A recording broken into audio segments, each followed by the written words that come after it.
માંગરોળ તાલુકાના સ્થાનિક સ્વરાજ્યની ચૂંટણીના પડઘમ વાગતા આજના દિવસે 4 સીટ માટે જિલ્લા પંચાયતની ચૂંટણીમાં કોંગ્રેસના 3 ઉમેદવારોએ પોતાની દાવેદારી નોંધાવી છે, ત્યારે એક ઓજી વિસ્તારની સીટના ઉમેદવારનું ફોર્મ બાકી હોવાનું જાણવા મળ્યું છે। હાલ માંગરોળ તાલુકાના સ્થાનિક સ્વરાજ્યની ચૂંટણીમાં કોંગ્રેસના જિલ્લા પંચાયત 3 સીટના ઉમેદવાર તરીકે મેકડી જિલ્લા પંચાયત સીટના ઉમેદવાર લાખીબેન ગાંગાભાઈ જોરા તેમજ સીલ જિલ્લા પંચાયત સીટના ઉમેદવાર લખમણભાઈ જાદવભાઈ ભરડા તેમજ મકતુપુર જિલ્લા પંચાયત સીટના ઉમેદવાર નાથાભાઈ હામાભાઈ કરમટા ત્યારે ઓજી સીટના ઉમેદવાર બાકી રાખ્યા છે। જો આજરોજ 10 તારીખના સ્થાનિક સ્વરાજ્યની ચૂંટણી માટેના પડઘમ વાગી રહ્યા છે, ત્યારે 3 જિલ્લા પંચાયત કોંગ્રેસ પાર્ટી તરફથી 3 જિલ્લા પંચાયતના અને મારી દ્રષ્ટિએ બારક તાલુકા પંચાયતના ફોર્મ ના શ્રી ગણેશ કર્યા છે અને અમે એટલા 3 જિલ્લા પંચાયત અને 12 તાલુકા પંચાયતના ફોર્મ આજે રજૂ કરી ચૂક્યા છે।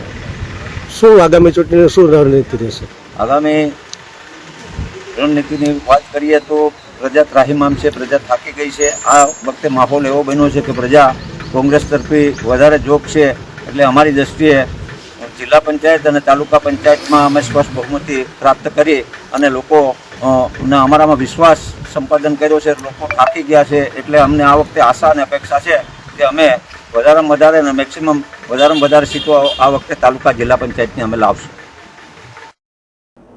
ત્યારે આમ આદમી પાર્ટીએ પણ 4 સીટમાંથી હાલ 2 સીટમાં પોતાની ઉમેદવારી નોંધાવી છે।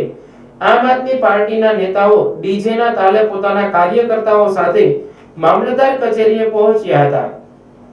પ્રથમ ડોક્ટર બાબા સાહેબના સ્ટેચ્યુને ફૂલહાર કર્યા હતા, બાદમાં ઉમેદવારી ફોર્મ રજૂ કર્યા હતા।